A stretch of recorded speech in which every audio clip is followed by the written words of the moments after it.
Muito bem, mais uma. Muy bien, una vez más, un saludo a todos. Quería saludar especialmente a nuestros componentes de este panel, a quienes voy a presentar.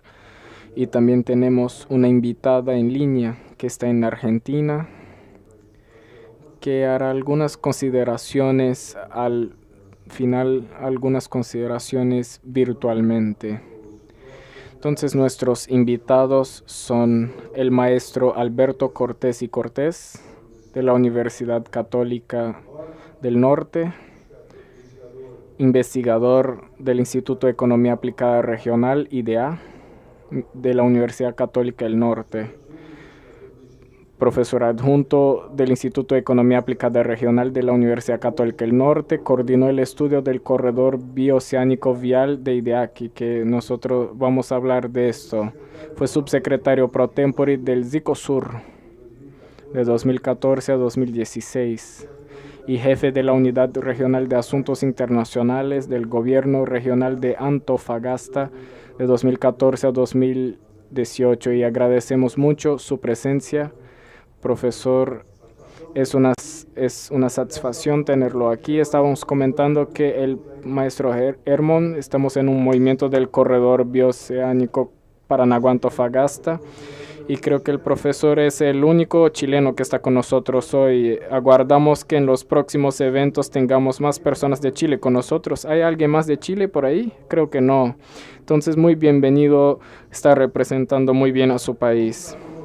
Y también estarán con nosotros, ya voy a hacer la presentación detallada, el profesor Pedro Silva Barros, que es maestro investigador del IPEA y de la USP.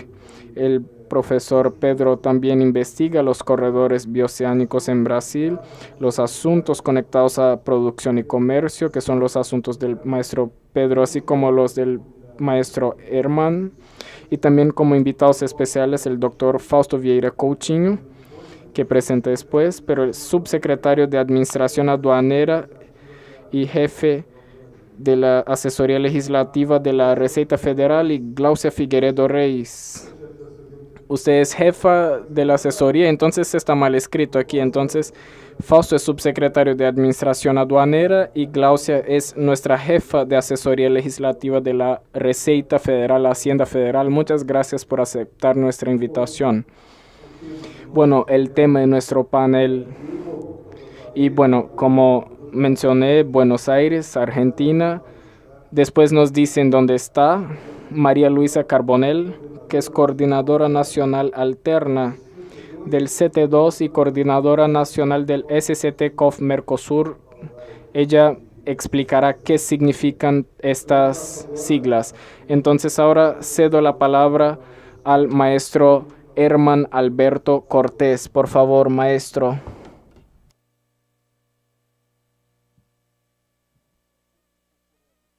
El asunto del maestro Herman, así como del profesor Barros, es comercio, producción y comercio, y ellos son expertos en producción y comercio de nuestros corredores.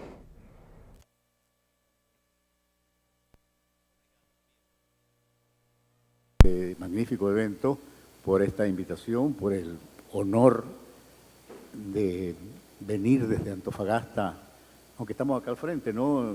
En la línea del Trópico de Capricornio. Actualmente no es fácil venir, tuve que viajar el martes en la tarde a Santiago, dormir en Santiago para viajar ayer de las 7 de la mañana a Buenos Aires, de allí a Puerto Iguazú, de Puerto Iguazú a Foz de Iguazú, y llegar acá a las 7 de la tarde, ¿no? Entonces, no tuve la suerte de escuchar esta mañana el panel sobre tema aéreo, ¿no? Pero evidentemente es una necesidad imperiosa que podamos establecer, así como ya hay, entiendo, línea aérea entre Foz de Iguazú y Salta, ¿no? Lo cual nos facilitará mucho venir desde Antofagasta. Ojalá también se complete ese tramo entre Salta y Antofagasta, porque si ustedes fueran en avión desde acá, o viniéramos de Antofagasta para acá en avión, 2 horas y media será el vuelo, ¿no? Directo, en lugar de casi 2 días, como hay que hacerlo actualmente para ir o a través de Sao Paulo, Santiago de Chile, o a través de Buenos Aires, Santiago de Chile. Más aún, El sábado cuando me voy tengo que partir de acá a Córdoba, Argentina, de Córdoba a Buenos Aires, de Buenos Aires a Santiago. De manera que no alcanzo a llegar el sábado a Antofagasta, tengo que quedarme hasta el domingo para irme a Antofagasta. Eso para que vean las cosas absurdas, ¿no?, que están ocurriendo en nuestra región, en nuestro trópico de Capricornio, cuando estamos aquí al frente, ¿no? Estamos a un paso prácticamente. Un honor, digo, haber sido invitado. Yo actualmente hago investigación y trabajo en la Universidad Católica del Norte. Tuvimos la suerte de hacer un estudio completo del corredor bioceánico vial y en esa instancia poder trabajar muy estrechamente con el ministro Joe Parkinson y también con el investigador don Pedro Silva Barros, ¿no?, que han hecho magníficos trabajos desde Brasil para todo el corredor.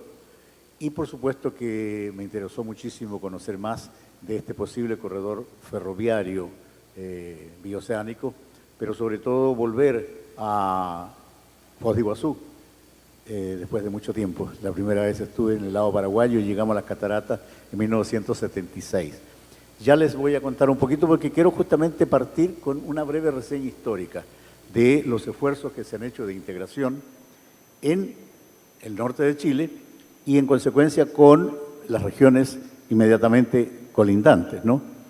Esta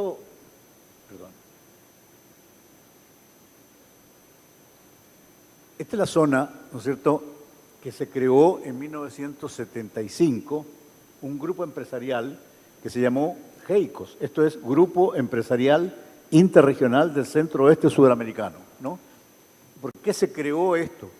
Porque en Salta se empezó a realizar la Feria Internacional del Norte Argentino, Ferinoa, y por lo tanto invitaron a empresarios del norte de Chile, de Bolivia, de Paraguay, ¿no?, y por supuesto el noroeste y el noreste argentino.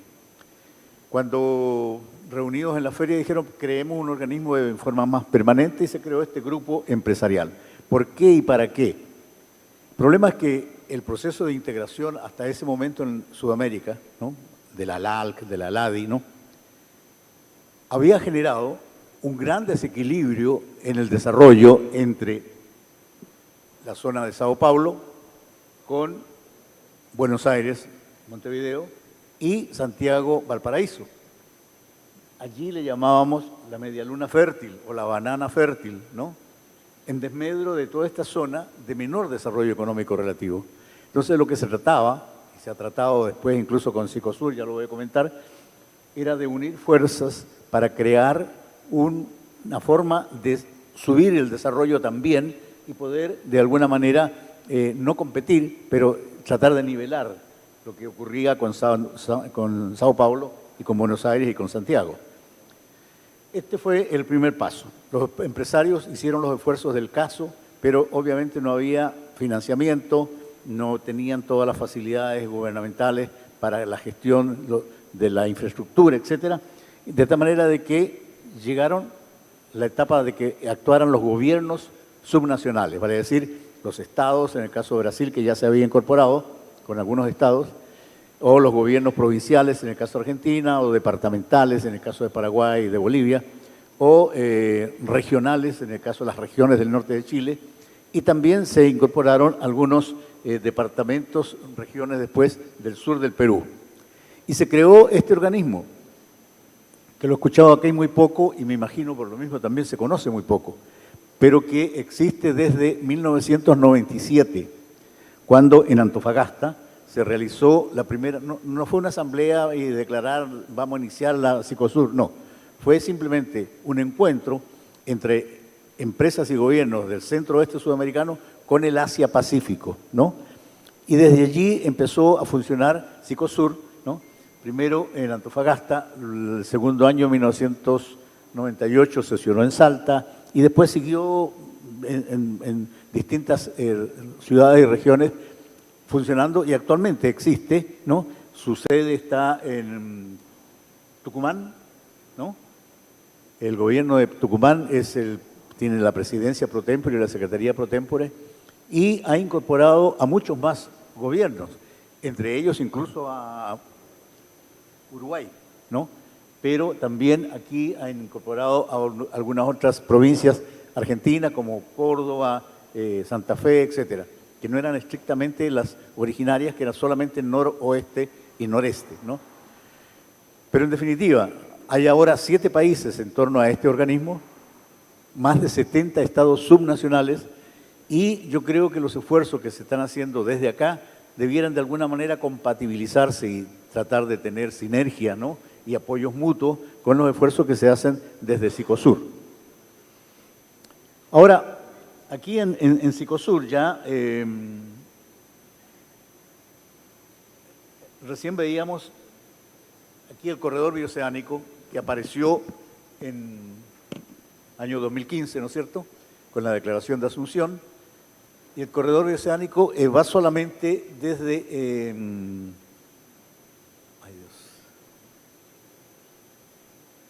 desde Campo Grande, oficialmente es el nombre que tiene, ¿no?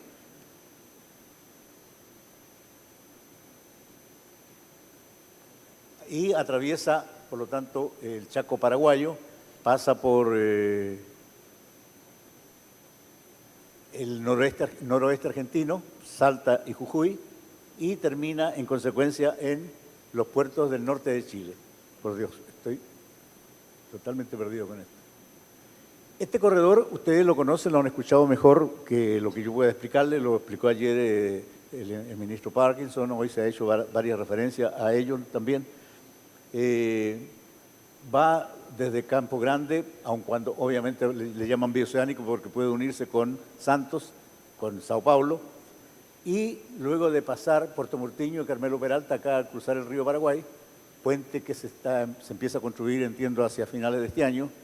El único tramo que falta completar es de Loma Plata a Pozo Hondo, acá en la zona del Chaco paraguayo hacia Argentina, porque este primer tramo ya está completo, entiendo, y el puente se terminaría de construir también hacia fines del 2023, 2024, de manera de que todo este corredor podría estar funcionando en 2024, debido a que desde la frontera de Argentina hacia San Pedro de Jujuy primero o a Salta es la otra opción, y de allí a la frontera por el paso de Jama desde Jujuy o por el paso de Sico desde Salta está pavimentado, y en el lado chileno está 100% pavimentado desde Jama a Calama, que es un centro de distribución, por lo cual puede seguir al puerto de Iquique al norte o al frente a Tocopilla, y sobre todo a los puertos de la región de Antofagasta que están ubicados acá en Mejillones y en Antofagasta. Esto está totalmente pavimentado, funcionando, de tal manera de que lo único que falta en realidad es este tramo en el caso paraguayo y el puente. Entonces, este es el corredor bioceánico vial del cual ya se ha hablado suficiente y que, en el que está participando activamente, por supuesto, la región de Antofagasta. ¿Cómo lo hace? Ya les voy a mostrar la parte vial, pero ahora más en detalle es la parte ferroviaria, lo que quería destacar de Antofagasta, que tiene 2 ferrocarriles internacionales, uno hacia Bolivia, por el paso fronterizo de Yahue, y el otro ferrocarril de Antofagasta a Salta, por el paso de Socompa. Este ferrocarril a Salta existe desde 1948, fue inaugurado el 20 de febrero de 1948 y está funcionando plenamente desde Antofagasta hasta la cordillera. Trae generalmente insumos para la minería y lleva los productos terminados, en este momento especialmente litio, ¿no? Pero digamos, la ventaja que tiene este ferrocarril para Antofagasta sobre todo y para Salta es que de allí se conecta o con Bolivia hacia Yacuiba o hacia Resistencia en el noreste. De tal manera de que en este momento, según me informaron desde Salta, está funcionando todo este tramo, ¿no?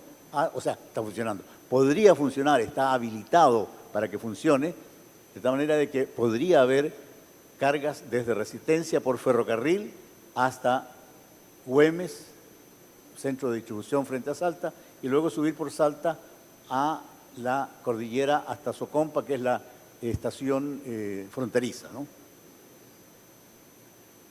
Aquí está más en detalle el recorrido que hace este ferrocarril, que va desde Salta, no sé si han escuchado hablar alguna vez acá entre San Antonio Cobre y La Polvarilla, hacen el tren a las nubes, ¿no? Pero esto sigue acá. Actualmente el mayor tráfico, repito, en esta zona, hasta Antofagasta o desde Antofagasta con insumos para acá, pero está 100% funcionando. Y la otra ventaja que tiene es que desde acá, desde Socompa, hay conexión no solo con Antofagasta, sino también con Mejillones. También podría tenerla con Tocopilla y existe conexión ferroviaria con Iquique. De manera que esto es viable también utilizarlo, ¿no? En cuanto se desee, digamos, ¿no? Ahora, en Antofagasta, del 2014 al 2016, lo comentó recién Ramiro, tuvimos la presidencia y la secretaría pro tempore de Sicosur. Y en esa oportunidad presentamos un proyecto para electrificar, para que fuera con tracción eléctrica el tren entre...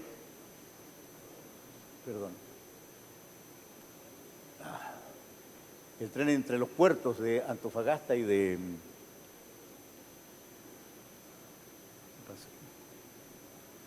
Mejillones con el Chaco.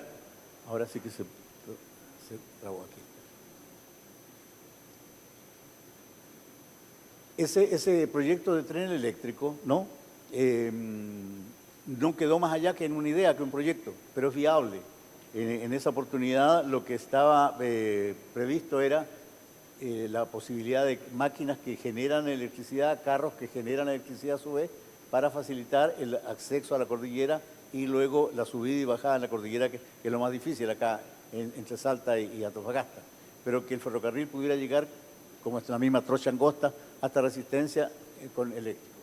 El gobierno chino se interesó mucho en financiarlo, en construirlo, y ellos mismos le pusieron un proyecto 5 países, porque decían que se paraban ellos acá en Mejillones, miraban hacia la cordillera y veían 5 países: Chile, Paraguay, Brasil, Bolivia, Argentina, ¿no? Y eso está, digamos, latente, está vigente, se puede reactivar ese proyecto. Ahora, la gran ventaja de Antofagasta obviamente son sus puertos, la región, ¿no? Aquí yo quisiera simplemente hacer un alcance a alguna información que escuché esta mañana. El puerto de Antofagasta tiene en este momento 2 grandes terminales que están privatizados, digamos, están concesionados, y tienen más de 9,4 metros de profundidad. La batimetría acá supera los 11,4 creo, ¿no? En el sitio 7 y en el sitio 5, ¿no? Los 9,4 están en el sitio 1, 2 y 3 que están acá.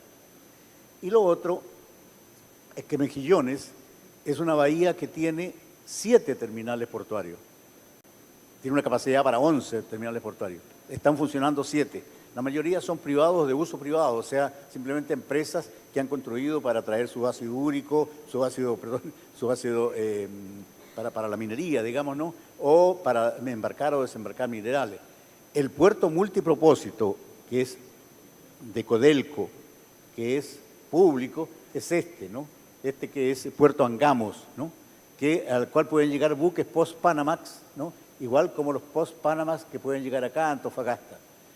Y luego está, por supuesto, Iquique, ¿no? Que es como decía, creo esta mañana también, o ayer, Joao, es un puerto que tiene mucha conexión con el Asia, porque a Iquique llegan mucha mercadería importada a la zona franca, la SOFRI, ¿no? Zona franca desde donde sale mucha mercadería también para acá, para la triple frontera, para el Paraguay, vehículos usados, etcétera, ¿no? De tal manera que esta posibilidad de usar los puertos de Antofagasta se le suma a la de Iquique. Y lo otro que quiero simplemente mencionarles ahora es la idea de que en la línea recta desde Jama hacia el Océano Pacífico está Tocopilla.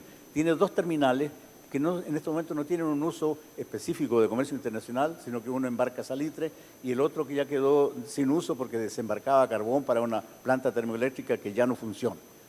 Pero allí, en esa comuna, se está proyectando la posible construcción de un puerto hub, o sea, un gran puerto que pueda generar, si tiene la carga suficiente, viajes directos desde ese puerto al Asia, o a Oceanía o al Asia.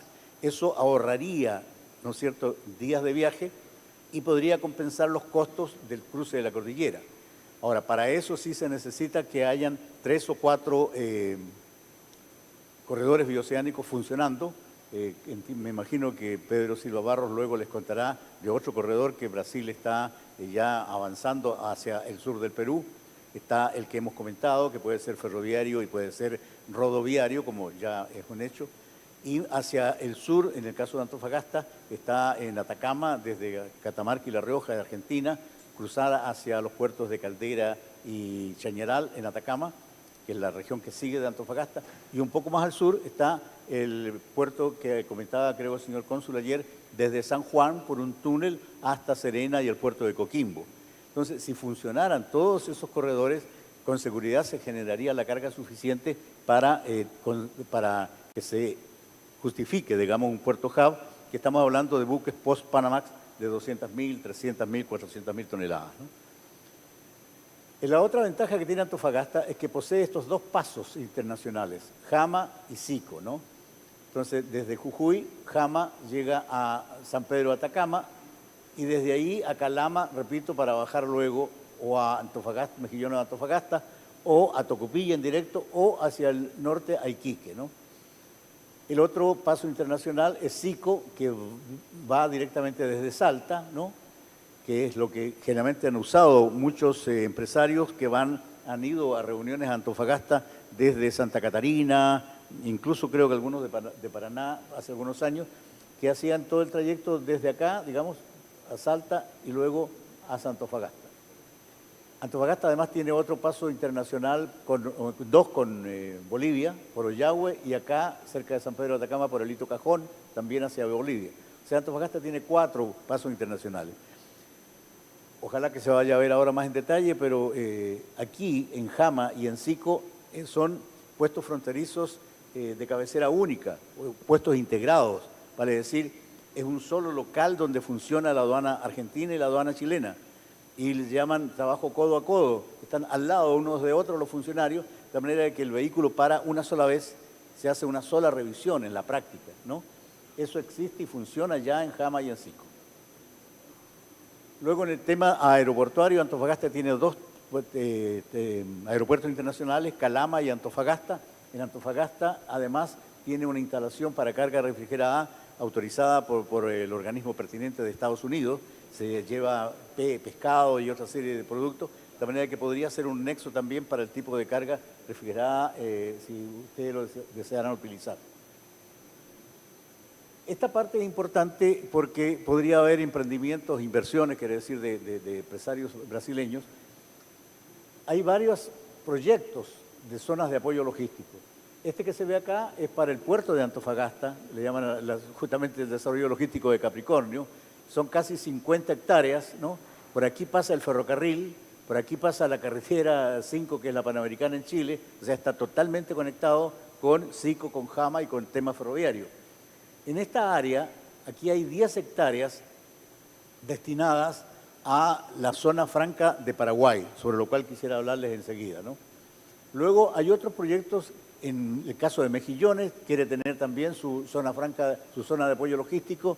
En Calama y en Baquedano es una zona parecida a Güemes en Salta, por donde pasa ferrocarril y los caminos internacionales, es un nexo muy interesante, lo mismo en Calama. Todos estos pueden ser zonas de apoyo logístico y cerca de Tocopilla existe ya un barrio industrial que se llama Barriles, que también pudiera estar a disposición. Este es el tema del depósito franco, almacén franco paraguayo. Esto existe por un acuerdo entre Chile y Paraguay desde 1968. Luego los gobiernos, los parlamentos de Paraguay y de Chile lo convirtieron en ley. O sea, en Paraguay esto es ley para que haya un depósito y una zona franca de Chile en Paraguay. Y lo mismo existe en el caso de Antofagasta. Este depósito está en el puerto de Antofagasta, fue inaugurado el 30 de agosto del año 2005 por el presidente Nicolás Duarte Frutos, ¿no?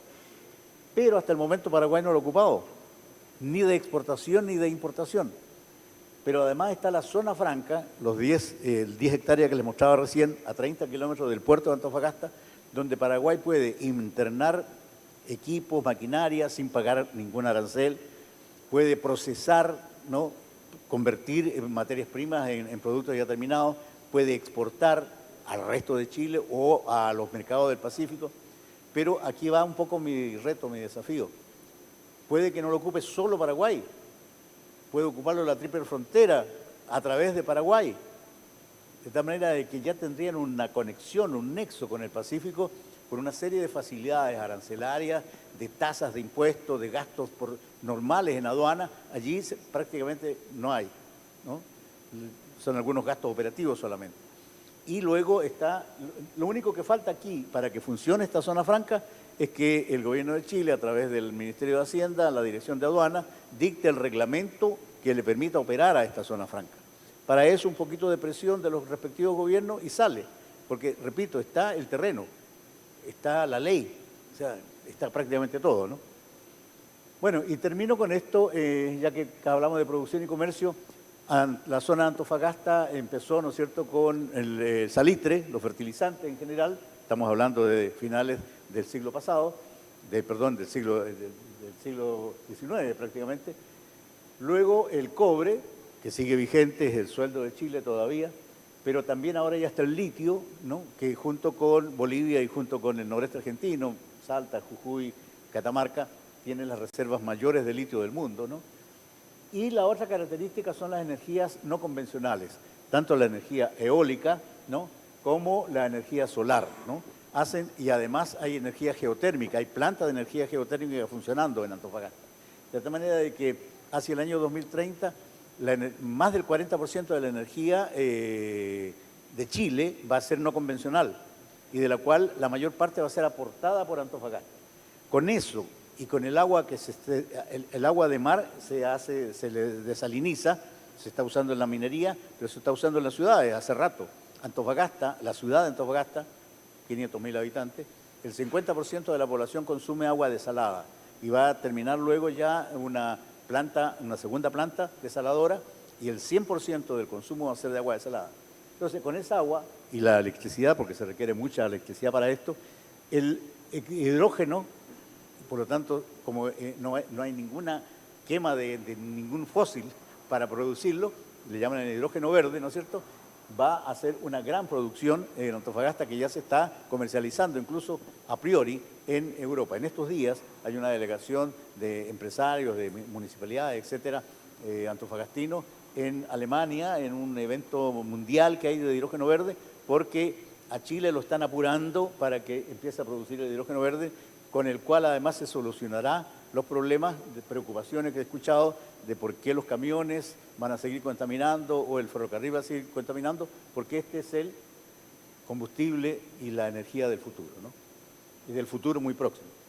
Y por último, la participación en cadenas regionales de valor, creo que es una ventaja, en este caso no solo de Antofagasta, sino de todo Chile, a raíz de los tratados de libre comercio que tiene Chile con 28 economías del mundo, 68% del mercado mundial está bajo estos tratados de libre comercio, por los cuales el producto que tenga el sello Made in Chile, ¿no es cierto?, certificado de origen chileno, puede entrar a esos mercados sin pagar arancel.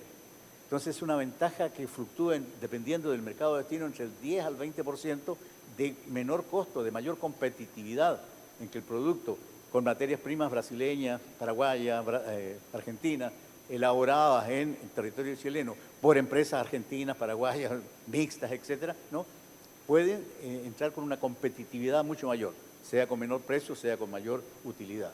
Y nosotros hemos hecho algunos estudios, ¿no es cierto?, en el caso de Salta con Argentina, hicimos un estudio sobre los derivados, todo el tema, digamos, de legumbres, porotos, garbanzo, arveja, lenteja, etcétera, y también tomate, ¿no?, para producirlos en Antofagasta, y dependiendo, con la certificación de origen chilena, dependiendo de los mercados, analizamos esos mercados, ¿no?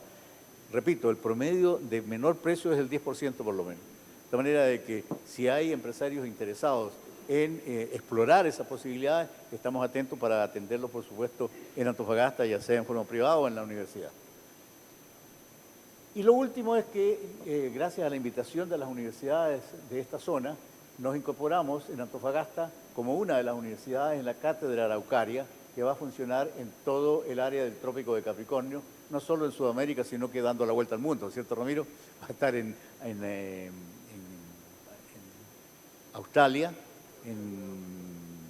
también en África, 5 o 6 países en África. O sea, es el completo el trópico de Capricornio.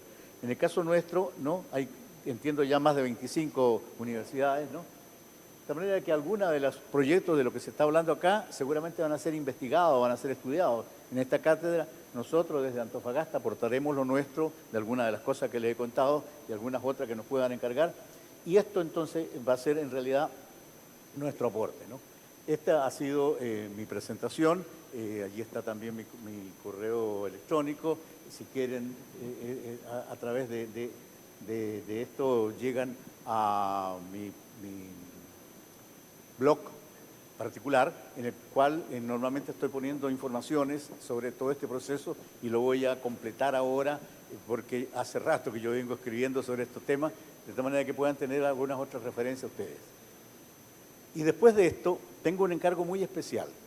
Ya mi tiempo terminó, así que ya estoy fuera de tiempo, pero en Salta, les mostré Güemes, es un sector de confluencia, está como a 50 kilómetros de la ciudad de Salta, hacia el este, en el que confluyen las rutas viales y ferroviarias que vienen desde Brasil, desde Bolivia, o Brasil, puede ser a través de Santa Cruz, que llegan a Güemes y pueden seguir a Tucumán y luego a Buenos Aires, o sea, toda Argentina. Esto es lo que quería mostrar. El sector de apoyo logístico tiene su propia narración. Gracias.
Muito bem. Muito obrigado, professor Herman Cortes.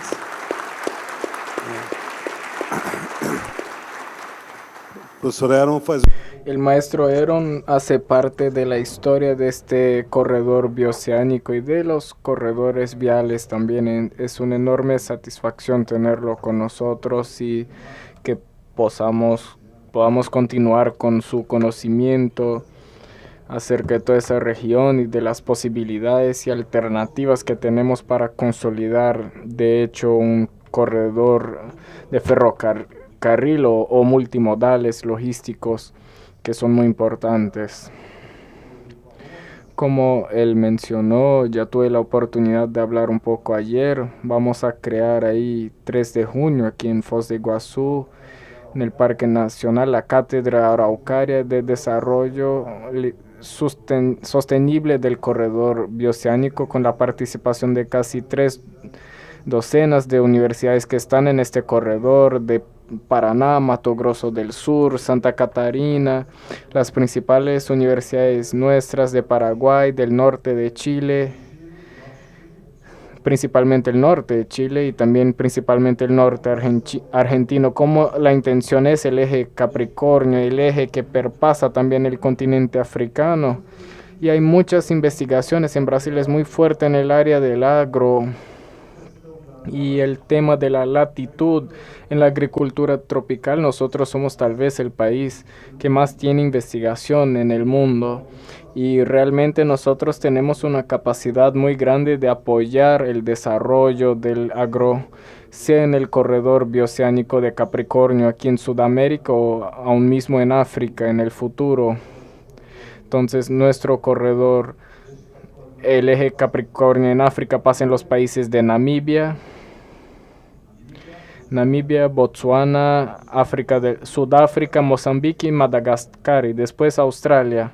Entonces aún no está la Polinesia Francesa, y por eso es que tenemos una cátedra. Estamos hablando de investigación académica que van a servir de base para las futuras necesidades de información que tendremos para implantar efectivamente estas estructuras de logística. Entonces esta cátedra puede ser utilizada para eso, y esperamos que lo sea, con investigadores de varias naciones trabajando en un mismo proyecto. La idea es que realmente se haga así. Bueno, ahora voy a presentar al profesor Pedro Silva Barros. Pedro Silva Barros, coordinador investigador en coordinación regional del IP, Instituto de Pesquisa Económica Aplicada, doctor en integración de Latinoamérica y postdoctor en economía por la Universidad de São Paulo, en donde se graduó en economía y derecho. Fue director de asuntos económicos de la UNASUR. Profesor Pedro Silva Barros también está alimentando muchas de las informaciones con su investigación académica de su grupo y con su conectividad con los países vecinos. Está alimentando mucho esas posibilidades de implantación tan necesarias para los corredores bioceánicos, que viene siendo coordinada por el ministro Parkson. Entonces creo que el ministro Parkson ayer habló de los temas importantes y las investigaciones académicas estaban relacionadas como un tema importante, y nosotros también lo consideramos así. Pedro, le cedo la palabra.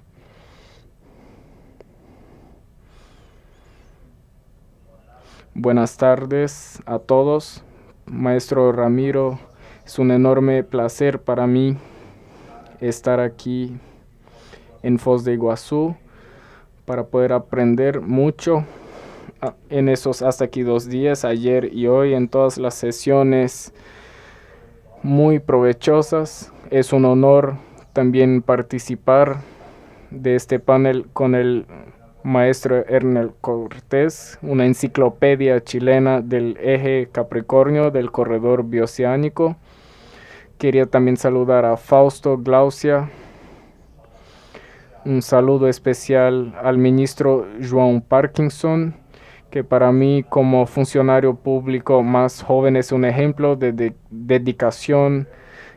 Entra y sale gobierno, entra y sale ministro, trabajando con las distintas instancias, gobierno central, gobiernos subnacionales, sector privado, la academia, intentando articular todo eso, lo que no es fácil. También tenemos limitaciones, trabas, presupuesto, tribunales de cuentas, etcétera.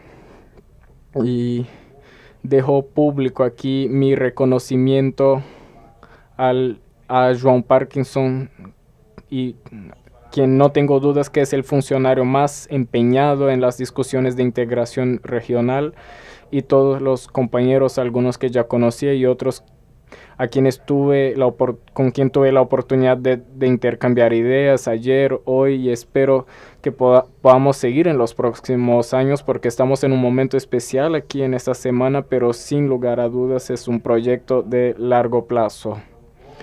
Entonces voy a pasar aquí con las presentaciones. Vamos a ver si está bien.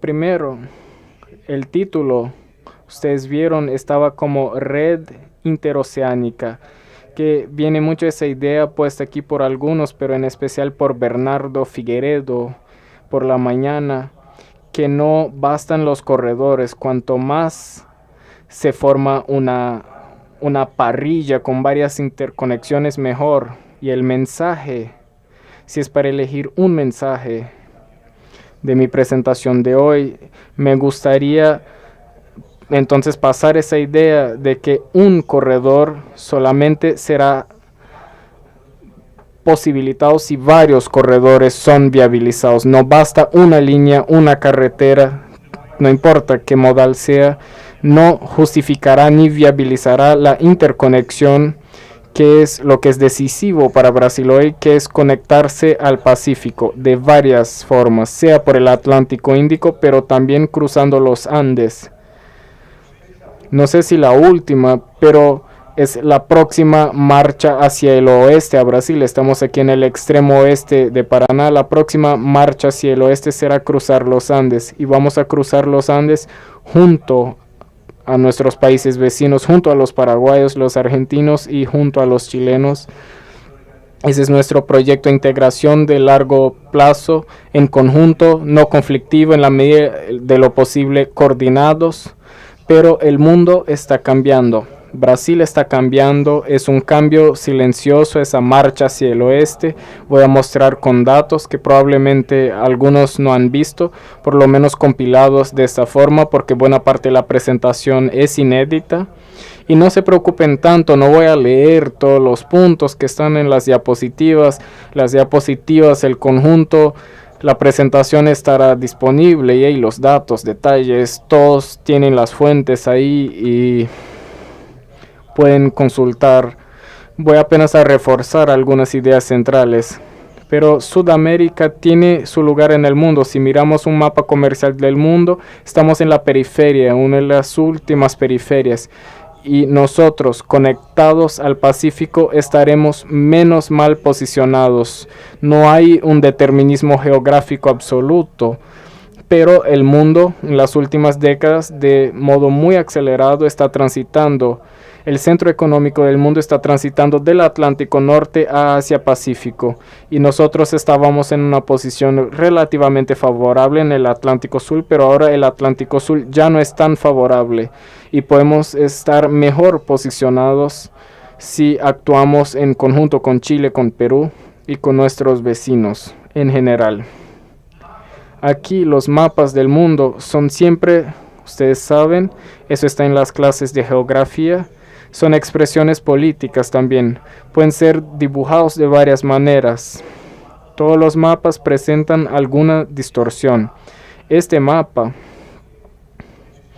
que hice con algunos compañeros que están aquí. Aquí está Wellington, que es estudiante de maestría de UNILA, el profesor Luciano Wexel Severo, aquí de UNILA, y Cristóbal, que es maestro de la Universidad de Acre, geógrafo, también está en nuestro grupo y ya fue maestro de UNILA.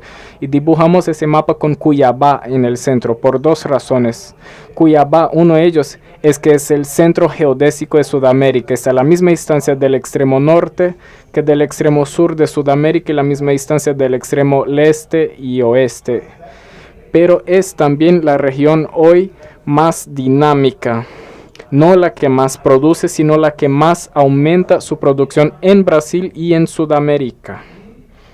Y está muy cercana, equidistante, muy parecida a la ciudad aquí que estuve con Wellington, Sapezal en Mato Grosso.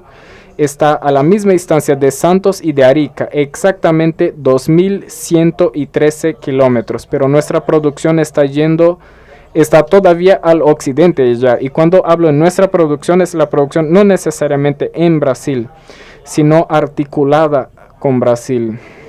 Muchas veces por brasileños, como en Paraguay, que es un movimiento que ustedes aquí conocen muy bien, en la región sur de Paraguay, pero ahora con el corredor y el desarrollo del Chaco, la carretera, este movimiento se repetirá en el norte de Paraguay, pero también en Bolivia, no apenas en Santa Cruz, pero en las regiones también más al norte, también están más al occidente, más cercanas al Pacífico, en Pando, Bení, en la frontera con Rondônia, con Acre, y también en el sur de Perú, en Madre de Dios. Son tierras fértiles que sin duda estarán produciendo para alimentar el mundo como vimos aquí. Y ese es un recorte posible. Me gustaría aquí estar hablando, preferiría incluso estar hablando acerca de las maravillas de nuestra inserción industrial internacional. Pero nuestra inserción industrial internacional está en crisis, una crisis profunda, espero que la superemos. Pero otras actividades de Brasil que son más dinámicas. Entonces aquí la cuestión no es elegir el sector, sino que hablar acerca de tal dinamismo. Anterior podíamos ver que había 4 rutas distintas y entiendo que la mejor para nosotros para llegar a China, que es nuestro principal destino de exportaciones, sería justo No sé si fue culpa mía, pero la idea era, yo creo que es para que yo esté menos empolgado, ¿no? Que me acalme un poco. Pero vamos, entonces hay factores que están puestos aquí, cambios tectónicos. La diapositiva aquí en español es también una deferencia a los compañeros aquí de Chile, Paraguay y Argentina que nos acompañan, pero también una provocación a la platea por la importancia de que estemos más integrados. Pero hay cambios tectónicos de la propia región que son endógenas y hay también cambios exógenos. El mundo está cambiando, entonces hay retos ambientales, hay retos económicos, la recuperación del crecimiento económico, la agenda post-pandemia. Ya otras sesiones aquí discutieron el tema energético, no con tanta intensidad, pero de cualquier modo está puesto ese cambio del centro dinámico, el reemplazo que ya mencioné está puesto ya del Atlántico Norte hacia Pacífico y hay factores internos nuestros, endógenos, o sea, la reconfiguración geoespacial de la producción agrícola en Brasil en dirección al occidente y voy a mostrar eso y es un cambio que no es apenas de la agricultura, es un cambio también un desplazamiento demográfico, la franja occidental de Brasil, la población crece de modo más acelerado que la franja atlántica y eso es un cambio de producción de Producto Interno Bruto, pero sobre todo en las exportaciones, que estamos hablando aquí de corredor bioceánico que involucra la parte de integración regional, pero también de exportaciones y voy a intentar reforzar esto. Y ahí si ustedes miran en el medio plazo, en ese ciclo, los últimos 20 años, los países del Pacífico, de las Américas, Asia-Pacífico, crece mucho más rápido que Atlántico. Eso vale para Estados Unidos, Canadá, México y para Sudamérica. Perú y Chile, independiente de cuestiones políticas o de corto plazo, los últimos 20 años crecieron mucho más que Brasil o que Argentina o Uruguay mismo, que ha tenido un rendimiento económico interesante. Y ahora para la investigación en general tendremos datos específicos de Paraná, pero esos compañeros y yo que mencioné estamos trabajando con 5 estados que consideramos los estados articuladores de Brasil, y Foz de Iguazú aquí sin dudas estaría en una región articuladora, pero voy a destacar porque los datos ya están recortados para 5 estados: Mato Grosso, Mato Grosso Sul, Rondônia, Acre y Roraima, porque son estados mediterráneos sin acceso al mar. Paraná tiene acceso al mar, pero Foz de Iguazú está bastante lejos del mar, ¿no? Y esos estados todos tienen accesos alternos al Pacífico o al Caribe, en el caso de Roraima, que necesitan el paso por países vecinos. Entonces esa es una discusión en la geopolítica clásica brasileña de Primera Matos o antes del capitán Travassos o Peri Costa y Silva. Eso ya estaba en discusión, tanto la proyección continental de Brasil, pero también estas áreas que fueron llamadas ahí en los 60, 70 de regiones de soldadura, y intentamos actualizar eso para estados articuladores, que son esos estados ahí en el mapa, y aquí distintos corredores, ¿cierto? Aquí estamos entonces el que estamos discutiendo ahora, el de Puerto Murtinho, que fue trabajado, y aquí tenemos una producción acerca de eso también, un libro que IPEA publicó en 2020 y voy a comentar un poco acerca de eso. Hay otras alternativas por Bolivia. Aquí tenemos el corredor que fue inaugurado el año pasado en Aguná sobre el río Madera. Se completó aquí la posibilidad de transporte terrestre por carretera sin la necesidad de balsas desde Mato Grosso, Rondônia, entrando por Acre y pasando aquí por Perú para Matarana. hasta Matarano, otros puertos de Perú. Apenas para que tengan una idea, dije que Sapezal está equidistante de Arica y de Santos. Pero esta ciudad aquí de Brasil, que es Cis Brasil, la frontera con Ñapare en Perú, está a 3.300 kilómetros por carretera de Belém do Pará, 3.800 de Santos y 1.200 kilómetros por carretera de Matarana. Hay una cuestión, claro, están los Andes de por medio, pero es una diferencia brutal. Y como voy a enfatizar, a veces Brasil camina hacia el occidente y nuestra cuestión es lo siguiente: estos corredores van a ser como son las distintas regiones productivas de Brasil. Es necesario obtener para Santos, de donde salen las embarcaciones hoy, para Asia por el Atlántico e Índico o por el Panamá en menor intensidad. Pero es necesario recoger cargas de varios puntos de Brasil. El desafío de Sudamérica ahora, logístico principal, es viabilizar flujos muy frecuentes de la costa Pacífico de Sudamérica directo hacia los mercados asiáticos. Y esto solo será viable si hay varios corredores con Brasil. Y voy a dar un ejemplo que es decisivo. Hice esa presentación muy parecida recién en Mato Grosso, finales del año pasado, y enfatizaba la cuestión de los fertilizantes. Tengo varios trabajos sobre eso, y eso antes de la crisis reciente, ahora deflagrada por el conflicto en Ucrania. Pero Brasil, ustedes saben bien aquí, mucho más que nosotros sabemos en Brasilia, depende de los nitrogenados, urea, pero también de los fosfatos y de potasio. En el caso del potasio, nosotros importábamos mucho de Rusia, de Bielorrusia, y otro gran suministrador es Canadá.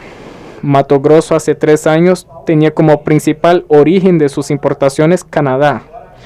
Y ahora eso sale del puerto de Vancouver, en el extremo occidente, cruza el canal de Panamá, entra por Santos o Paranaguá, hasta llegar a estas regiones de Brasil, más de 3.000 kilómetros, casi 3.000 kilómetros, Mato Grosso 2.000, Rondônia 3. Si tienen dudas o son escépticos sobre la importancia de esos corredores con el Pacífico, piensen en esto. El buque sale de Vancouver, para aquí en Matarana, para suministrar Acre, Rondônia, en Arica para Mato Grosso, en Antofagasta para Mato Grosso del Sur y Paraná. La diferencia de costos es brutal, pero esto solo se vuelve viable si hay varios corredores, porque no basta llegar a Antofagasta, porque el costo de llevar de Antofagasta a Acre es enorme, como lo es de Santos a Acre. Entonces, un corredor solo vale la pena, podemos demostrarlo, pero los corredores son potenciados si varios corredores existen al tiempo. Por lo tanto, el trabajo tan importante de Parkson, ya mencionado ayer, de un corredor con Guyana y otros con Perú, y cuanto más mejor. Si Argentina refuerza su conexión con Chile en varios puntos, también mejor, porque nuestras cargas, la carne, por ejemplo, de toda Sudamérica, desde aquí, pasando por toda esa región hasta aquí ahora, Acre aumentó brutalmente en los últimos 10 años su rebaño, aunque no tenga abate, pero pronto empezará. Toda esa región exporta cárnicos. Brasil en los últimos 20 años pasó, en el caso de las carnes congeladas, de 5 para 20%, 19,9% de market share en las exportaciones globales de carne congelada. Ahora, de carne fresca y refrigerada, no congelada, nuestra participación aún es muy baja. Es lo que era congelada hace 20 años.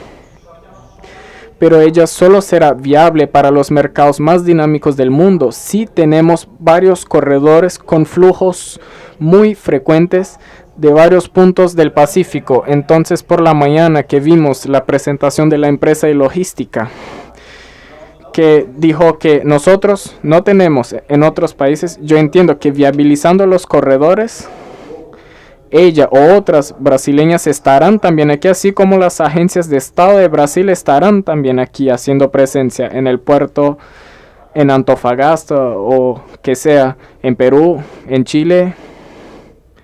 Brasil se proyectará. ¿Podremos hacer esto de modo organizado o fragmentado? Aquí es un espacio propicio para nuestra organización. Voy bastante rápido ahora en los datos porque el tiempo es corto. Ya me indicaron aquí 5 minutos. Aquí probablemente ustedes no vieron este compilado porque lo hicimos la última semana. Pero aquí está la diferencia de las exportaciones de Brasil, lo que era en 2010 y lo que se volvió en 2021. La diferencia por estado. Por ejemplo, San Pablo es prácticamente lo mismo que exportó. San Pablo, la exportación per cápita de San Pablo está cayendo. Estado agrícola, pero fuertemente industrial. Las exportaciones industriales de Brasil están desplomando. Pero toda la franja atlántica aquí está en rojo. Es lo que creció menos de 70%. Entre 2010 y 2021. Toda la franja atlántica ha crecido muy poco. Aquí el sur, un comportamiento un poco mejor que el sureste, excepto Río por el petróleo que Brasil, no sé si ustedes saben, pero es engañoso ese dato de Río porque estamos exportando petróleo para importar gasolina. Entonces, si ajustamos ese dato, Río tendría un comportamiento aún peor que San Pablo.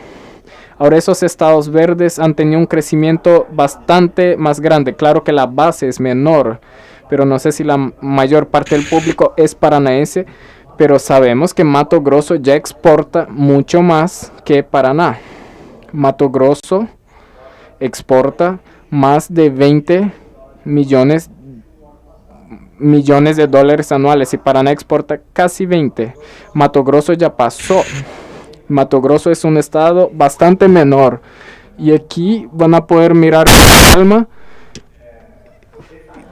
con detalle y me concentro en que en esos estados articuladores respondían hace 21 años por 2,5% de las exportaciones de Brasil y hoy responden por 11%.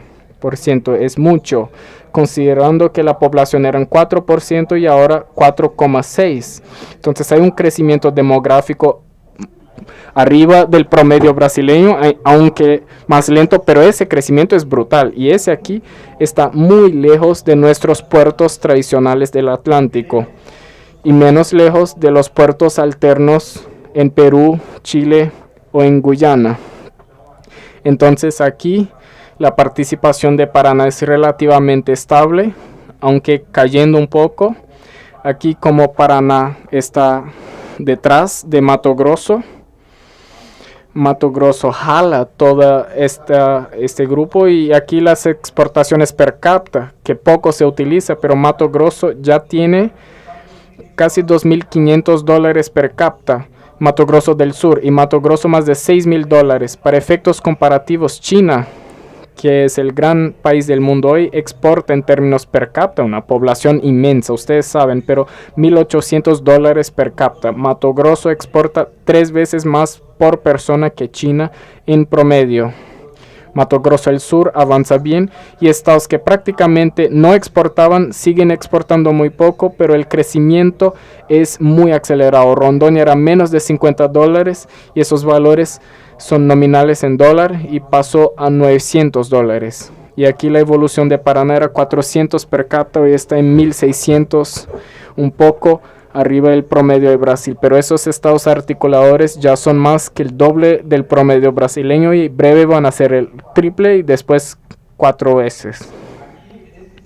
Aquí esos estados, pasando muy rápidamente como se agotó mi tiempo, en los 11 años entre 2010 y 2010, ellos representaron 15% del superávit comercial de Brasil y en esos últimos 11 años representan apenas 4,6% de la población, 11% de las exportaciones, pero representan 53% del superávit. Importan muy poco, la población muy pequeña.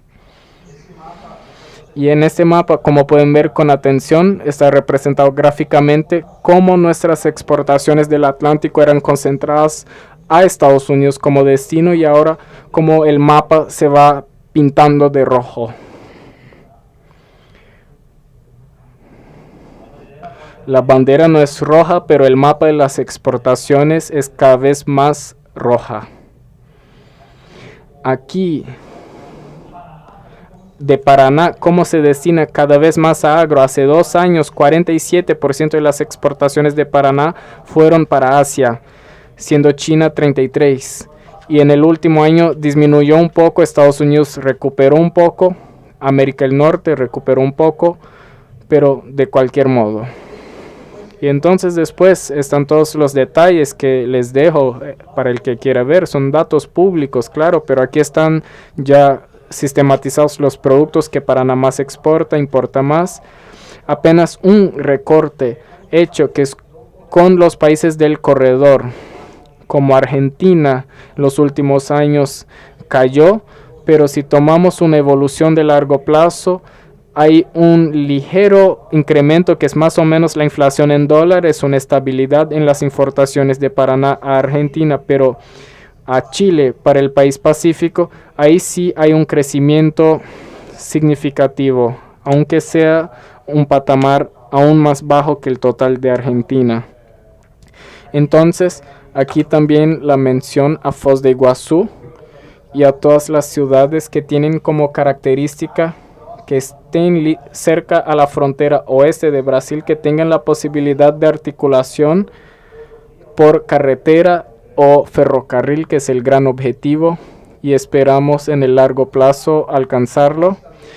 Pero también hay conexión, hay puertos fluviales. Entonces son las ciudades clave para la intermodalidad.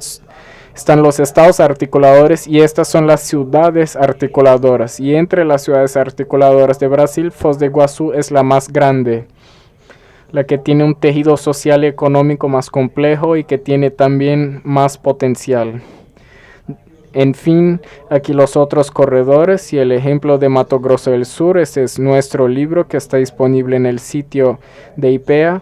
Los sectores productivos que calculamos y utilizamos una metodología con la oferta exportada de Mato Grosso del Sur, que los países vecinos del corredor importan, cómo podríamos aumentar el comercio intrarregional. 7 sectores que estudiamos en detalle: mercado mundial, mercado Mato Grosso del Sur y mercado sudamericano. En el libro se explica la metodología y un análisis de cada sector y esperamos muy pronto repetir esta metodología aquí para el estado de Paraná, especialmente si es de interés de nuestros parceros.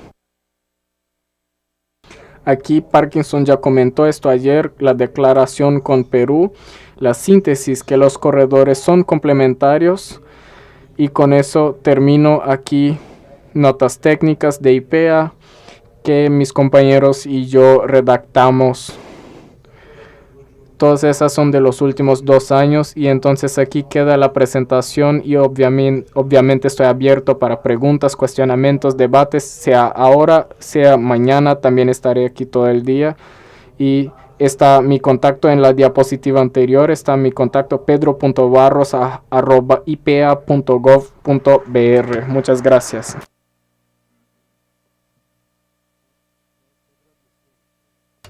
Nosotros agradecemos, Pedro, su presentación nos trajo mucha información, muy interesante esa cuestión de los corredores bioceánicos y de la producción brasileña para exportación. Las cosas son chistosas, ¿no? Porque yo conocí a Pedro por medio de una colaboradora nuestra de Araucaria que era estudiante de él en la maestría o el doctorado en la USP. Estoy trabajando corredores bioceánicos, el profesor Pedro Barros, que es mi maestro allá del IPEA, de USP también, y tiene información acerca de eso. Y nosotros tuvimos una conversación, hicimos una reunión en línea, él me presentó muchísimas informaciones y ahí conocimos al ministro Parkinson por medio de Pedro. Entonces, esta es la construcción de esta red de articulación. Fue también por medio de Pedro Y entonces empezamos a construir un tejido de conocimiento importante para el futuro corredor o para esta malla, esta red interoceánica. Entonces, muchas gracias. Y yo quería ahora vamos a cambiar de tema, deje de ser producción y comercio y pasamos entonces a trabajar con una cuestión muy importante de la coordinación integrada de las aduanas, de la gestión integrada de las aduanas. Y tenemos aquí con nosotros el doctor Fausto Vieira Coutinho, que es licenciado en Economía por la Universidad de Brasilia, con especialización en Integración y Comercio Internacional y Derecho Tributario Internacional por la Universidad de Montevideo, Uruguay. Es director fiscal de la Aduana Federal de Brasil. Actuó como subsecretario de Aduanas y Relaciones Internacionales de la Hacienda brasileña de 2008-2011, adido tributario y aduanero delante de la Embajada brasileña en Montevideo 2011-14 también, y como asesor especial del Ministerio de Desarrollo, Industria y Comercio 2015-16. Además de trabajar por más de 10 años en la Coordinación General de Tributación de la Hacienda Federal de Brasil, donde coordinó diversos trabajos en el área aduanero, de entre ellos la elaboración del Rotero Aduanero 2009, instructor de los cursos de formación para auditor fiscal y analista tributario desde 1996. O sea, si hay alguien que conoce esas cuestiones de aduanas, realmente es Fausto. Entonces vamos a cederle la palabra para que nos presente sus consideraciones acerca del tema. Muchas gracias.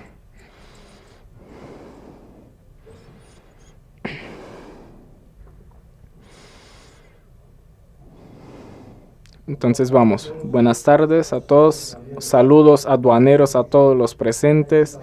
Quiero inicialmente agradecer a la organización del evento por haber invitado a la Receita Federal para participar de este foro de logística. Muchas gracias. Entonces lo hago en las personas de Danilo, muchas gracias. El ministro Parkson, también compañero del Ministerio de Relaciones Exteriores, muchas gracias por dar a la Receita Federal esta oportunidad de tratar de este tema, de contribuir en este foro de logística, ya que la Receita Hacienda Federal es parte de ese proceso y estamos también colaborando siempre juntos para aprimorar el comercio exterior de Brasil.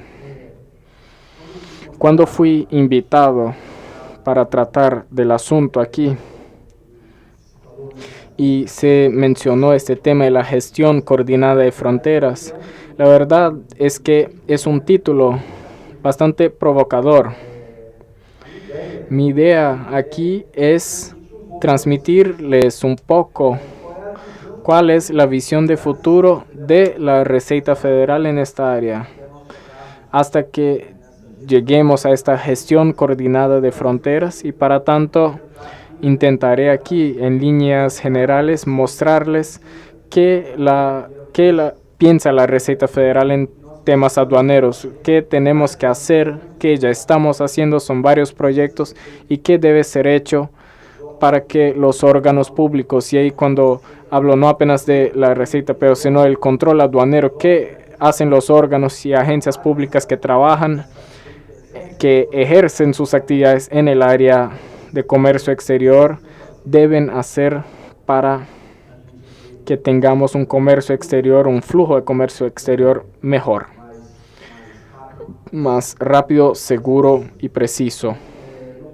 Entonces no podría empezar sino por un tema muy importante para nosotros, que es nuestro proyecto de portal, nuestra herramienta de tecnología de la informática para el comercio exterior, una solución que busca la integración de los órganos utilizando la metodología de la Organización Mundial de Aduanas, saliendo de un modelo donde los órganos, las agencias e incluso los operadores, todos los stakeholders trabajan de modo aislado, de modo individualizado.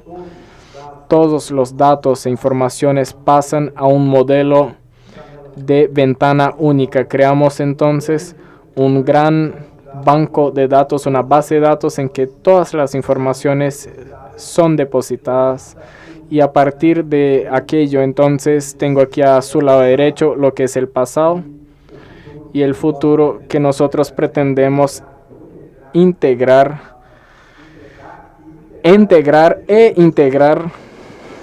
integrando así las diversas agencias y órganos que trabajan en el comercio exterior. Entonces, ese es uno de los primeros pasos que nos llevó a hacer todo un rediseño del proceso de trabajo aduanero para intentar cambiar la metodología y buscar dos cosas principales. Una es la integración de órganos, integración con el sector privado, un mecanismo mejor.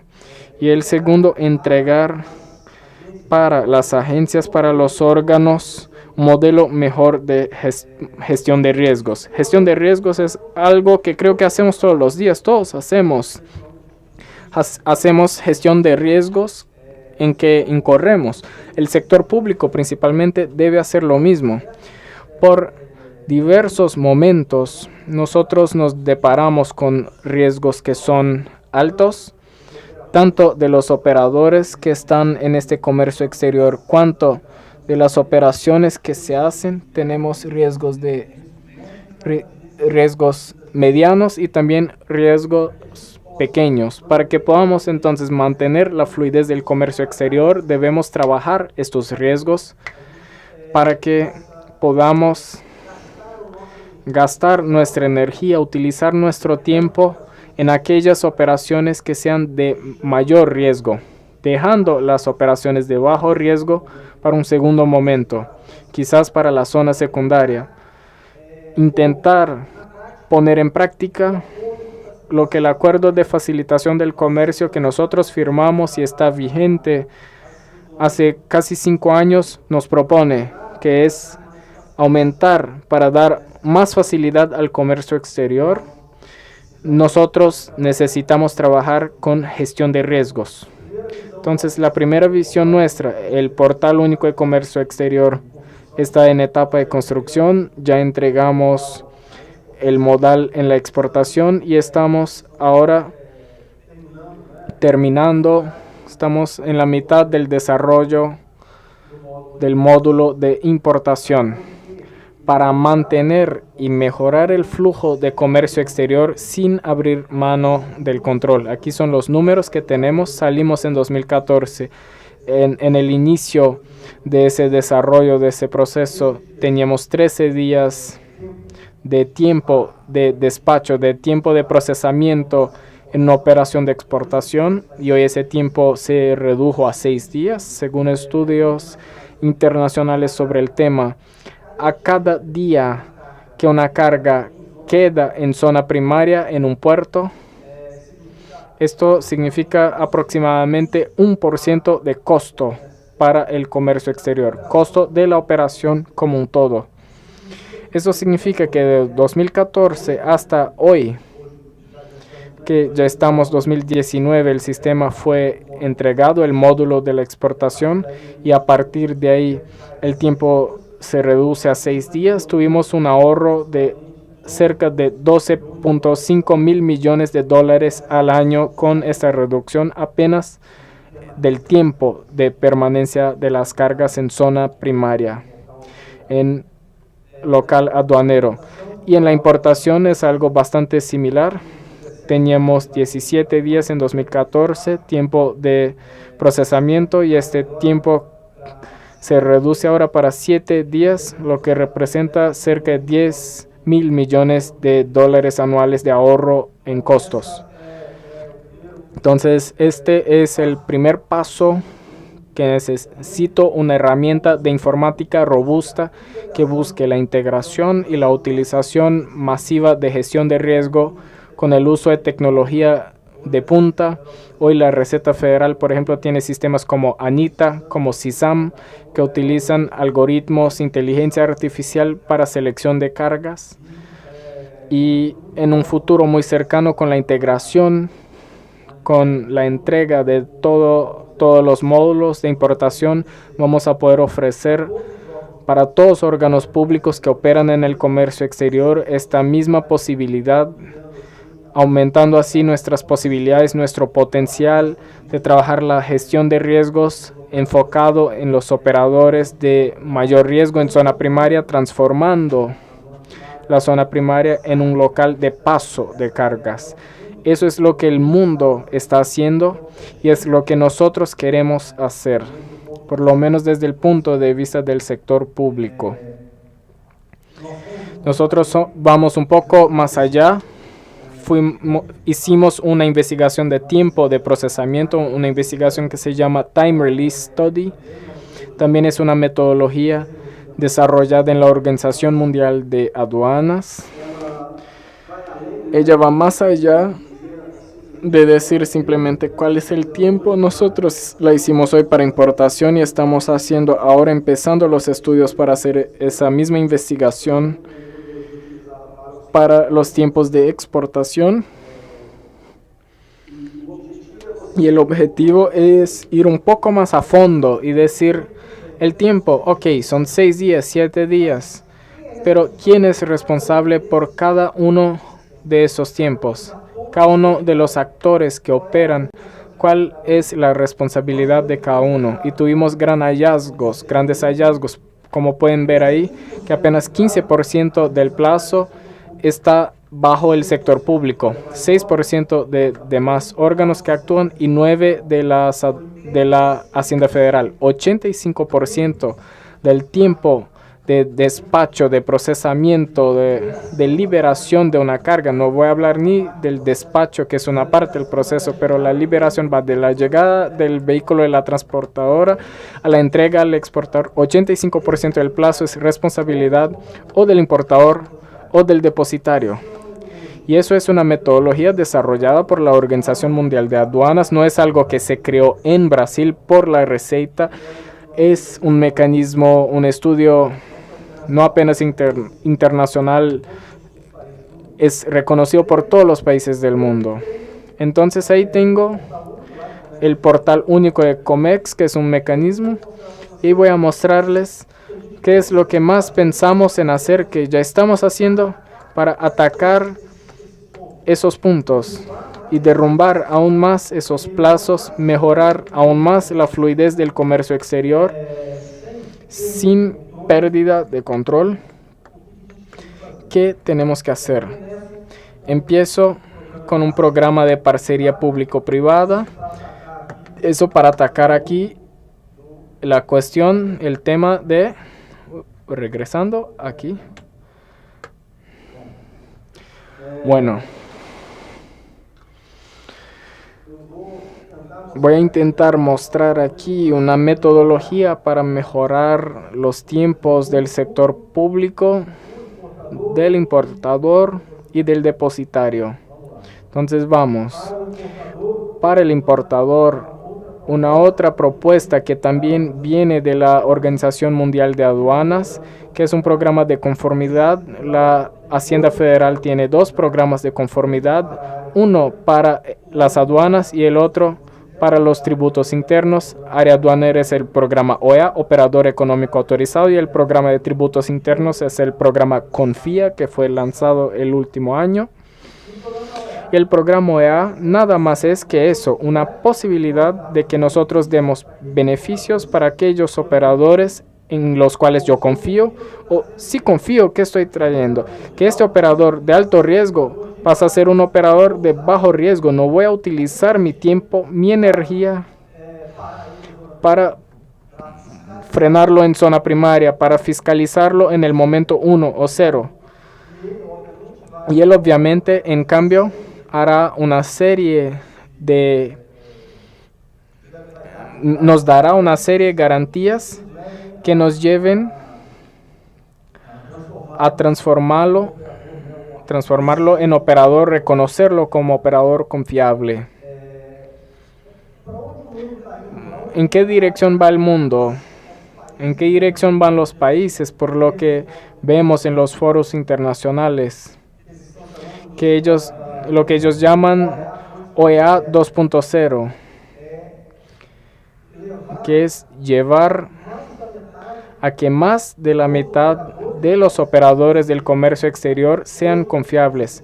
Hoy, como pueden ver, Brasil, nosotros crecimos en 41% nuestro número de operadores y aumentamos en 11% en los últimos 2 años la participación de esos operadores, de los operadores confiables, de los OEAs. Pero ellos representan aún 26% de las operaciones de comercio exterior, lo que significa que yo tengo 25% de operadores muy confiables, pero al contrario, tengo en aquella metodología del vaso medio lleno, medio vacío, voy a decir que tengo 75% de operadores con un más alto grado de riesgo. El OEA 2.0 quiere invertir eso. Queremos tener más de 50-60% que la mayor parte de los operadores y de las operaciones siendo efectuadas en zona primaria como de bajo riesgo. Esto potencia inmensamente mi gestión de riesgos. Me garantiza más fluidez para el comercio exterior sin que yo pierda control. Entonces, esta es nuestra idea, una idea de un futuro cercano, y por eso estamos haciendo una serie de programas. La próxima semana estaremos en San Pablo en una reunión donde 11 países van a firmar un acuerdo de reconocimiento mutual para ampliar un acuerdo de reconocimiento mutual de los programas OEA, lo que da más beneficios para nuestros exportadores, porque ahí una vez que tengo mi programa OEA reconocido en esos otros 10 países, yo tengo los mismos beneficios en aquel país. Entonces estoy expandiendo mi red de reconocimiento de programa OEA, dando más beneficios a los operadores y con esto llevando este programa a tener más atractividad. Tenemos ya acuerdo con China, estamos concluyendo este acuerdo con Estados Unidos. El lunes próximo tendremos una reunión con el director del programa OEA de Estados Unidos que se llama Sitchpatch. Estaremos ahí con el director responsable del programa para avanzar también y cerrar el acuerdo con Estados Unidos, Mercosur, México, Perú, Colombia, Bolivia, o sea, expandir esta red de operadores, de programas, y tenemos una propuesta normativa que está ya en etapa final de evaluación en el Ministerio de la Casa Civil, en donde estamos dando más condiciones para expandir los beneficios para el operador económico brasileño, viabilizando entonces todos los compromisos que nosotros asumimos en el Acuerdo de Facilitación del Comercio. Está ahí en el artículo 7º. Esta propuesta normativa busca entonces ampliar, da más atractividad para el programa, para que nosotros logremos esta meta del OEA 2.0, que es tener más de la mitad del comercio exterior confiable. Miren qué lindo, vamos a operar entonces en zona primaria, puede ser un puerto seco también, pero con mucho más eficiencia. También tenemos otra propuesta ahí ya para atacar o para mejorar los tiempos del depositario. Si el acuerdo de facilitación del comercio, y quien está diciendo eso no es Fausto, no es la Hacienda Federal, es el acuerdo de facilitación del comercio, dice que si está proponiendo y diciendo que el mundo o para el mundo zona primaria es flujo, yo necesito mejorar la zona secundaria, yo necesito un nuevo marco legal para los puertos secos, algo que transforme el puerto seco hoy en un verdadero centro logístico industrial aduanero, donde él pase a no hacer almacenamiento de cargas, sino que añada todos aquellos servicios y beneficios que un importador o exportador necesita, porque con esto voy a lograr una fluidez mucho más grande del comercio exterior con reducción de costos y sin dudas con un nuevo modelo donde el pueda ser un operador económico autorizado, tendré mucho más confiabilidad en esta parcería. Entonces, nuestra propuesta es un modelo nuevo, con mucho menos burocracia, por lo tanto, podré tener más puertos secos, tendré más competencia. Con la competencia tendré una reducción de costos, tendré una mejoría de la infraestructura, porque hoy tengo 62 puertos secos baja pierde en funcionamiento en un país del tamaño de Brasil, en un país de dimensiones continentales. Es muy poco para un país de nuestro porte. Tenemos capacidad de tener mucho más, pero hoy con la legislación actual es casi imposible estar abriendo una licitación para cada puerto seco, un estudio de viabilidad técnica y económica hecha por el Estado. Para nosotros que somos economistas, usted está poniendo el Estado para gerenciar una actividad privada. ¿Quién es el Estado para decir cuál es el mejor lugar, cuál es la mejor viabilidad para una apertura en un establecimiento privado? El riesgo es del sector privado. ¿Cómo voy a decirles que esto es mejor? Dificílimo. Hacemos. Lo estamos haciendo aquí en nuestra, cuando llamamos la 9ª región fiscal, lo estamos haciendo, pero es de extrema dificultad. Mayor competencia, mejor infraestructura, obviamente reducción de costos, que es lo que queremos. Reducción de costos por medio de servicios mejores, tiempos menores, aumento de la competitividad del comercio exterior brasileño. Y ahí llego a la gestión coordinada de fronteras. Todo eso lo que dije sirve para que tengamos una coordinación, una gestión coordinada de fronteras. Este concepto que les traigo aquí tampoco es de la Hacienda Federal de Brasil. Esta banderita es de la Organización Mundial de Aduanas. Es un modelo de allá, elaborado por este colegiado, este grupo que hoy representa cerca del 97% del comercio exterior del mundo. Más de 100 tantos países son integrantes de esta organización, y ella básicamente habla del abordaje coordinado de las agencias y de los organismos o agencias y órganos que operan en el comercio exterior en las zonas primarias, y le da eficiencia y eficacia en el control fronterizo. Diciendo eso en otras palabras, tratar de un lado el flujo de informaciones entre estos órganos, integrar y coordinar por medio de la gestión del flujo de informaciones, y por otro lado el flujo de las cargas. Dos temas fundamentales. Si voy a resumir el modelo de gestión coordinada de fronteras de OMA, ella trata esencialmente de la gestión de información y de la gestión de cargas. Ambos juntos, para que no tengamos eso. Esos son los principios del modelo. Apenas un espacio para todos los órganos de ambos países, 2, 3 países, lo que sea. Funciones indelegables en el sentido que los órganos tengan una capacidad y la competencia para decidir de modo absoluto y rápido. Una parada única para que usted no tenga 500 paradas dentro de un mismo modelo. Un acto único a ser realizado por aquellos funcionarios y no y no tener más de una acción para una misma operación, y la automación de los procesos.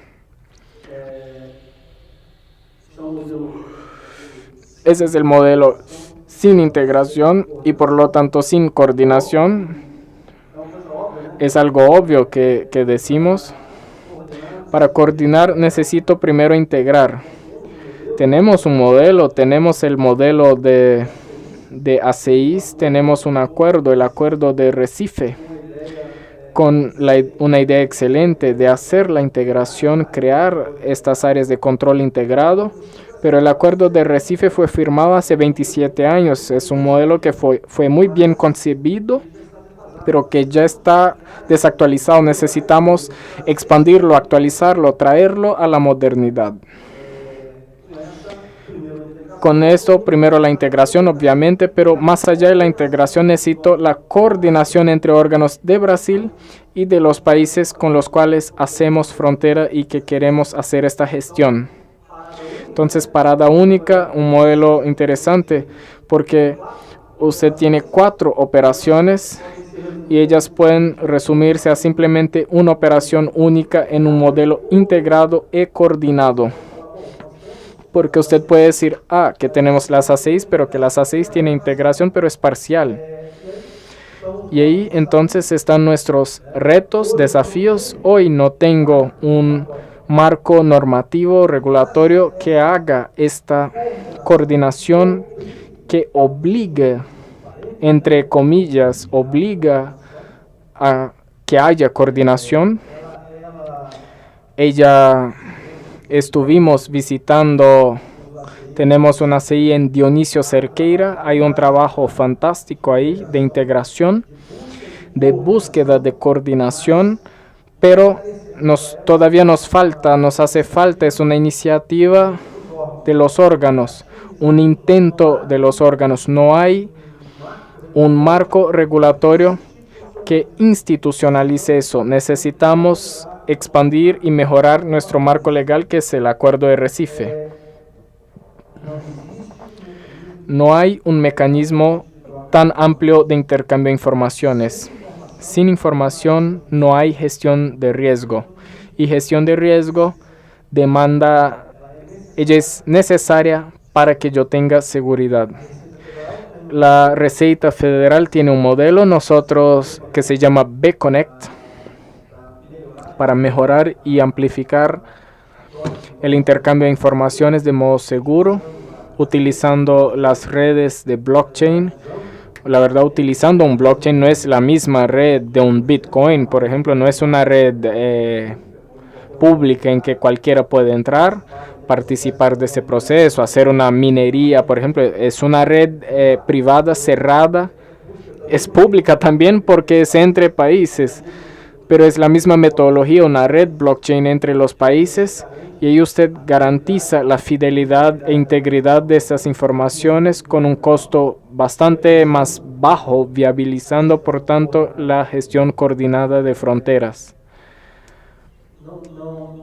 Bueno, si no tenemos todavía la información, no tenemos ni cómo hablar de un sistema eficiente de gestión de riesgos para estas operaciones. Es un gran desafío también. Sin información ninguna, un proceso de exportación de Brasil es un proceso de importación de Paraguay. No hay 2 informaciones generadas, es una sola información. ¿Por qué no tener no apenas el intercambio de informaciones, sino un mismo sistema de gestión de riesgos? Porque el riesgo puede incluso ser el mismo, pero puede ser distinto para ambos países, pero puede hacerlo en un mismo modelo esta gestión. Y la confianza e integración entre los sectores públicos y privados, que es algo que todavía es limitado. Y estos son nuestros grandes desafíos para que tengamos esta implementación o esta mejoría de nuestro modelo de A6 entre nuestros parceros, toda nuestra frontera, con nuestros países de Sudamérica. Muy bien, entonces los resultados esperados: la eliminación de las doble paradas, la reducción de los tiempos, buscando una solución para esa parte, principalmente la parte de los 15% de las agencias y de la Hacienda Federal, para bajarlo hasta el menor valor posible, reducción de costos de transporte y, obvio, aumento de la competitividad del país en el comercio exterior. Sería todo entonces mi propuesta de una visión de futuro que la Receta Federal entiende, y creo que eso tiene todo que ver con logística, con ese foro de logística totalmente integrado. Y Brasil, creo que como país de dimensiones continentales, por su grandeza, y lo que traigo aquí también son grandes retos. Un país grande también merece grandes desafíos. La Receta Federal es parcera, estamos dispuestos a invertir nuestros mejores recursos, nuestros mejores equipos para en el área aduanero implementar esta visión de futuro. Muchas gracias a todos.